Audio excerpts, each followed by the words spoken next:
नमस्कार, आप देख रहे हैं आप न्यूज़। मैं हूं आपके साथ चिराग गुप्ता। आज हम एक बहुत ही अहम मुद्दे पे चर्चा करने वाले हैं और ये मुद्दा ओलंपिक से संबंधित है। जैसा कि इस वर्ष 2020 के टोक्यो ओलंपिक में देखा गया है कि भारतीय टीम ने कुल 7 मेडल जीते और जो अभी पैरालंपिक्स चल रहा है उसके अंदर भी भारतीय टीम का बहुत ही अच्छा प्रदर्शन है। तो आज हम इसी को आगे बढ़ाते हुए ये कोशिश करेंगे कि जो आने वाले ओलंपिक्स है उसमें भारतीय टीम कैसे अच्छा परफॉर्म कर सके। तो इसी चर्चा में आज हमारे साथ मौजूद है रविश बिष्ट, जो कि एक न्यूज़ नेशन के एंकर है, जो कि 13 साल से इस इंडस्ट्री के अंदर है। रविश, आपका बहुत बहुत स्वागत है। Thank you very much. तो जैसा कि इस टोक्यो ओलंपिक 2020 में देखा गया है कि भारतीय टीम ने कुल 7 मेडल जीते और ये अभी तक का बेस्ट परफॉर्मेंस था। तो इसके पीछे का कारण क्या है? इसके पीछे का कारण यही कि जो भी हमारे एथलीट्स थे उनका हार्ड वर्क बहुत ज़्यादा रहा। जो भी हमें और ज़्यादा मेडल जीतने चाहिए थे। स्पेशली थोड़ी सी निराशा मुझे शूटिंग में हुई कि वहाँ पे हम बहुत मेडल जीत सकते थे, बट वहाँ पे नहीं जीते। बट ये हमारे डिटर्मिनेशन है एथलीट्स की, जिसकी वजह से हमने 7 मेडल्स जीते हैं और मैं बिलीव करता हूँ कि ये जो टैली है बढ़ती रहेगी आगे भी। टोक्यो ओलंपिक 2020 में कुल 33 स्पोर्ट थे, लेकिन भारतीय टीम ने सिर्फ 16 स्पोर्ट खेले और 7 मेडल जीते।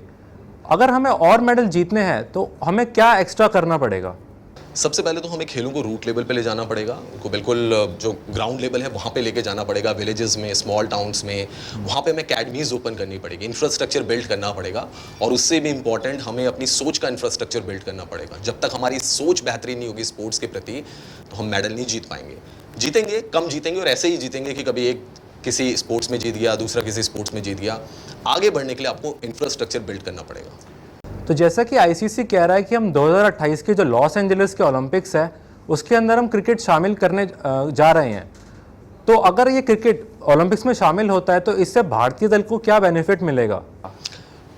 भारतीय दल तो मैं नहीं कहूँगा, लेकिन मैं कहूँगा कि भारत को फ़ायदा मिल सकता है कि एक मेडल उनको ज़रूर मिल सकता है। वो गोल्ड भी हो सकता है, सिल्वर भी हो सकता है, ब्रॉन्ज भी हो सकता है। बट चांसेस रहेगा कि यार हमें हॉकी के लिए इंतज़ार नहीं करना पड़ेगा कि 41 ईयर्स 1980 मॉस्को में हमने जीता था, उसके बाद 2021 में हमने जाके हॉकी में मेडल जीता। तो इतना लंबा वेट हमें नहीं करना पड़ेगा क्रिकेट के लिए। अगर 2028 से शुरू हो जाता है, आई डोंट नो कौन सा फॉर्मेट होगा, 2020 और मे बी 100 बॉल क्रिकेट। उतना इंतजार नहीं करना पड़ेगा। हमें ये ज़रूर सेटिस्फेक्शन रहेगा दिल में कि एक मेडल तो हमारा आ ही सकता है क्रिकेट में। तो जैसे कि इस वर्ष 2021 के बजट में देखा गया है कि 200 कुछ करोड़ का स्पोर्ट्स बजट हमारा घट गया है। तो अगर ऐसे बजट घटाते रहेंगे तो स्पोर्ट्स नेशन बनने में तो बहुत टाइम लग जाएगा।